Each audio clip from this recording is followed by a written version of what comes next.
Hello, everyone. Good morning, good afternoon, good evening, or depending on the time we're reaching you guys. Welcome back to our channel. It's so good to have you guys back here again. And thank you once again for your continuous and massive support to this channel. God bless you. Peter Obi sends open letter to Akpabio and lawmakers over Fubara's suspension. We know it's been 2 days now since the president of the Federal Republic of Nigeria, in the person of Bola Ahmed Tinubu, stepped into the crisis in Rivers State, and he gave a shocking order, an order that some persons also see as worrying, very worrying. We know a lot of politicians have spoken about it. Some prefer rather to remain quiet, not to say anything. You know, the way politics is played, no permanent friend, no permanent enemy. So sometimes these politicians, they tend to play safe, even when they see something that is not right, that they ought to speak about. They check where it's coming from to ensure that they don't get into the bad books of that person. So it was Bola Tinubu who gave the order, and speculations have been going around that Bola Tinubu is not acting on his own. That they all know where this is coming from. It's coming from Nyesom Wike, the former governor of Rivers State. We all know, and we've all been following the crisis, and also the battle of words between these two former allies turned arch enemy, Fubara and Wike. Surprisingly, we saw days leading to the Rivers State governorship election how Wike supported Fubara, how they worked very closely. Not soon after um, the election where Fubara won, things fell apart. Everyone was giving their side of the story. This is why Wike wants to collect, he wants to be in control of the state and even the state's finances and all of that.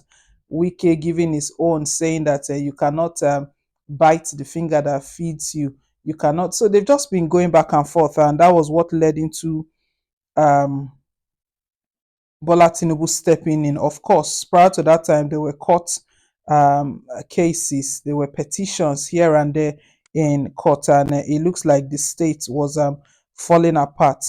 Well, what we've got before us right now is Peter Obi, a former presidential candidate under the Labour Party in the general election of 2023, has written an open letter to Akpabio and lawmakers over this suspension. We'll bring all of the details in a bit, but before we do, please don't forget to give us a thumbs up, click on the like button, and if it's your first time here, you're very, very welcome. Please click on the subscribe button. God bless you. Now, into the details of the report. The presidential candidate of the Labour Party in the 2023 election, Peter Obi, has appealed to the National Assembly to prioritize the interests of the people of Rivers State as they consider the state of emergency imposed by President Bola Tinubu. In an open letter to the leadership of the legislative body, Obi called on the lawmakers to prevent potential executive overreach and ensure the president's actions are within the confines of the law. The letter, which was addressed to Senate President Godswill Akpabio and Speaker of the House of Representatives, Right Honorable Tajuddin Abbas, emphasized the importance of upholding democratic principles and preventing any form of tyranny. The letter, which Obi issued on Thursday, reads, Your Excellencies, I move to come to you, the heads of our legislative branch, in this form because of the present critical situation in the country that needs your urgent and vital intervention to save our democracy.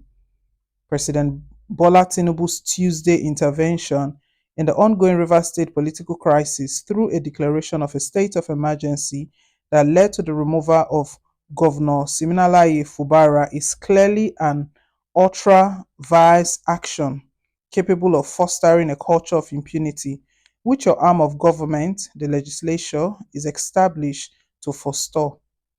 Nigeria News reports that Obi highlighted that the legislature plays a critical role in checking executive power, particularly through the ability to override actions that may constitute abuse of authority. He underscored the importance of the separation of powers, which ensures that no branch of government becomes overly dominant, and stressed that the legislature's role is vital in maintaining a balanced and accountable government. He further stated, the legislature checks potential executive abuse of power through many means, including the ability to override executive actions through vetoes. The separation of power, where the legislative, the executive, and judicial branches each have distinct functions and powers, is a fundamental principle of democracy designed to prevent any one branch from becoming too dominant. In his letter, Obi urged the leadership of the National Assembly to take a dispassionate approach to the situation in Rivers State.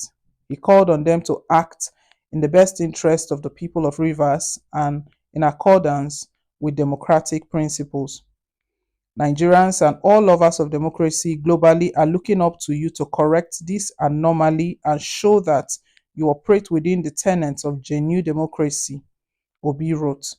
He concluded by praying for guidance in ensuring that the decisions made reflect the interests of all Nigerians and preserve the integrity of the nation's democracy. Nigerian News recalls that President Tinubu declared a state of emergency in Rivers State on Tuesday, suspending Governor Siminalayi Fubara, his deputy Ngozi Odu, and 27 members of the State Assembly for an initial 6-month period. The president appointed Vice Admiral Iboket Ibas, retired, as the sole administrator to oversee the state's affairs until normalcy is restored. Wow.